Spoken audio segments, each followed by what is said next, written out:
এবার প্রমাণ হলো তো আমি ব্রাহ্মণ কন্যা, প্রতিশোধ নিতে জানি। হ্যাঁ, তা তো বুঝলাম, কিন্তু দেবী কোথায়? মানে আমি তো ছদ্মবেশে তোমাকেই দেবী ভেবেছিলাম। কে কে ওখানে? দেবী চৌধুরানী? এই রে, উনি তো এদিকেই আসছেন। সাগরের মতো আমি আবার ধরা পড়ে যাব না তো? দাঁড়ান।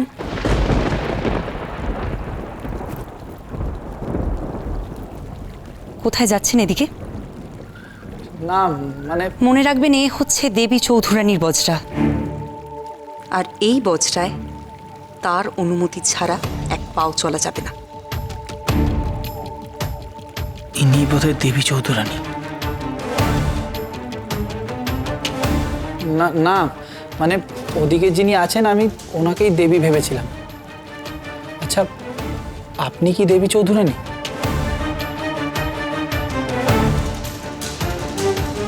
ভাগ্যিস নিশি সামনে এসে দাঁড়ালো, না হলে আজ নিঘাত ওনার চোখে ধরা পড়ে যেতাম। কই বললেন না তো, আপনি কি দেবী চৌধুরানী?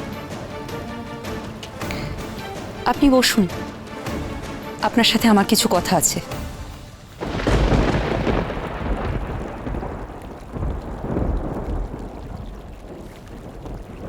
বলুন, কি কথা?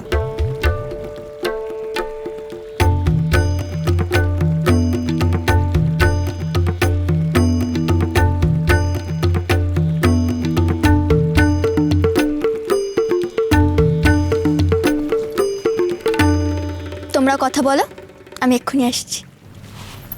কোথায় যাচ্ছ? পরামর্শ নিতে। পরামর্শ? কার পরামর্শ? আমার এক আপনজনের। তোমার এখানে আপনজন? আমি ছাড়া এখানে তোমার কেউ আপনজন আছে নাকি? সেটা এখন না জানলেও চলবে। যদি আমার আপনজন চায় তাহলে আমি যাই।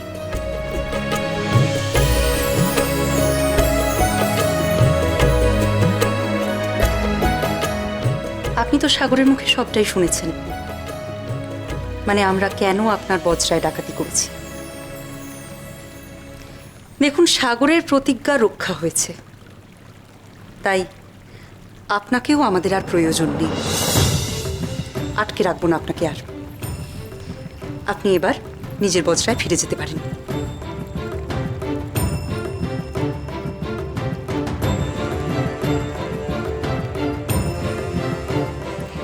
প্রযোজক মশাই, যাচ্ছেন যান, কিন্তু যাবার আগে আমার একটা কথার জবাব দিন। এই যে পোড়ামুখী সাগর, এবার ওর কি হবে? ওর প্রতিজ্ঞা এখন রক্ষা হয়েছে, বাড়ি ফিরে যাবে ও। কিন্তু ও কোন বাড়িতে ফিরবে? ওর বাপের বাড়িতে, না আপনি ওকে সাথে করে নিয়ে যাবেন? মনে রাখবেন, আপনি কিন্তু এখন সাগরের কেনা গোলাম।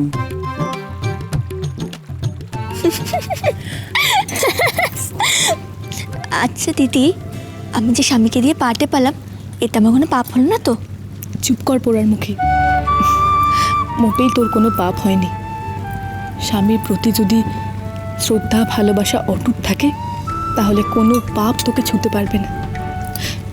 এবার কাজের কথা শোন।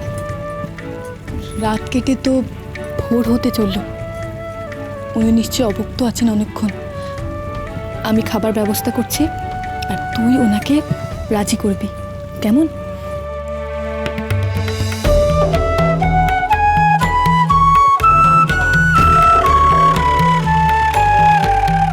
তার মানে সাগরই আমাকে বোকা বানিয়েছে।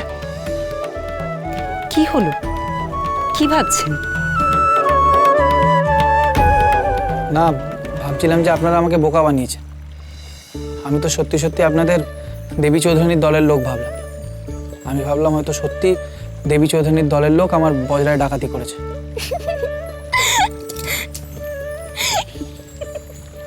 কি কি হলো? তুমি হাসছো কেন? হ্যাঁ, এতে এত হাসার কি হয়েছে? আমি তো তোমার চালাকি ধরেই ফেলেছি, শুধু একটু দেরি হয়ে গেল ওই আর কি।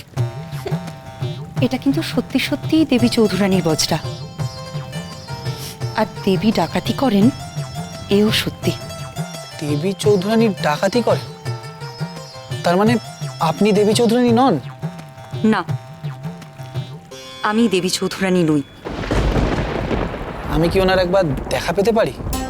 কেন পাবেন না? নিশ্চয়ই পাবেন। আমাদের রানীমা যদি চান আপনাকে দর্শন দিতে, তাহলে আপনি নিশ্চয়ই তার দেখা পাবেন। কিন্তু মশাই, তার আগে আমাকে বলুন, আপনি সাগরকে নিয়ে কি সিদ্ধান্ত নিয়েছেন? সাগর এবার বাড়ি ফিরবে, কিন্তু কি উপায়? আর ফিরলেও কোন বাড়ি ফিরবে? তার আগে আমি জানতে চাই যে সাগর এখানে এলো কি করে? রানীমার সঙ্গে। তাহলে তার সঙ্গেই যাক না। সেটা সে ফিরতে পারে, কিন্তু তাতে একটা সমস্যা আছে। সাগর বাড়ি থেকে বেরোনোর সময় বলে বেরিয়েছে সে তার সইয়ের বিয়েতে যাচ্ছে, আর এতক্ষণে নিশ্চয়ই তার বাড়িতে খবর পৌঁছে গেছে যে সে তার সইয়ের বিয়েতে যায়নি। এখন যদি সে আপনার সাথে বাড়ি ফেরে, তবেই কেউ তাকে আর কোনো প্রশ্ন করবে না। বেশ, তাহলে তাই হোক। আপনি ছিপের ব্যবস্থা করুন, আমি তাহলে সাগরকে নিয়ে ফিরে যাই। ব্যবস্থা করছি আমি।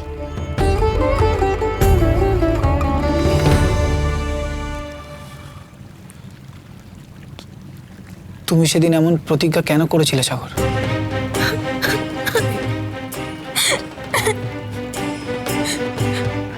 সেদিন আপনি রাগ করে চলে গেলেন কেন?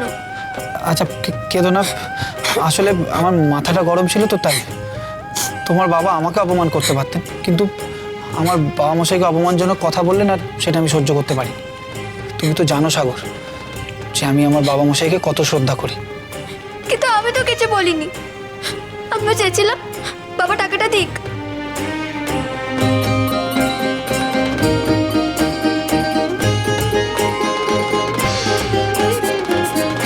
এ কি হঠাৎ প্রণাম কেন? আপনাকে দিয়ে পার্টি পেয়েছি তাই। আচ্ছা বলুন তো, সেদিন কি আমার কোনো দোষ ছিল? ও মাথা গরম থাকলে অত দোষ গুণের বিচার করার ক্ষমতা থাকে না আমার। তা তুমি হঠাৎ ডাকাতদের সাহায্য নিতে গেলে কেন? দেবী চৌধুরানী সম্পর্কে আমার দিদি হয়। আপনি সেদিন চলে যাওয়ার পর দেবী চৌধুরানী আমার বাড়িতে এসেছিল। আমি কাঁদছি দেখে কারণ জিজ্ঞেস করলো। তখন আমি সবটা খুলে বলেছিলাম।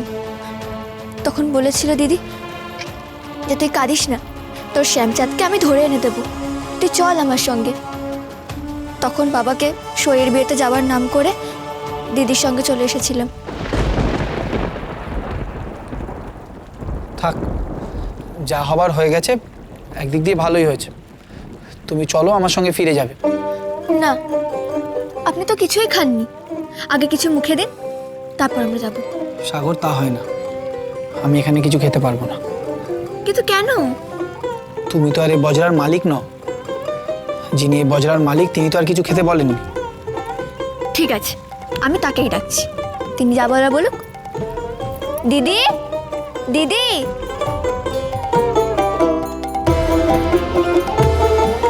ছিপ নৌকো তৈরি, আমরা তাহলে বেরোই। সে কি মশাই, আপনি হচ্ছেন আমাদের রানীমার বোনাই, আর কুটুমকে কাছে পেয়ে কুটুম্বিতা করলাম না, শুধুই অপমান করলাম। এই অন্যায় কি আমাদের ধর্মে সইবে? না। আপনি কি ভাবেন বলুন তো?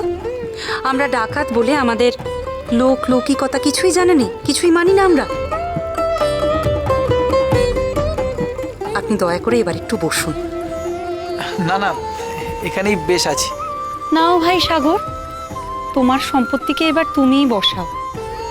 আমরা বাপু আবার অন্যের সম্পত্তিতে হাত দিই না, অবশ্য যদি তা সোনা বা রূপো না হয়। তার মানে আমি কি তাহলে পেতল কাঁসার দলে পড়লাম? এত মূল্যহীন? দেখুন মশাই, কিছু মনে করবেন না।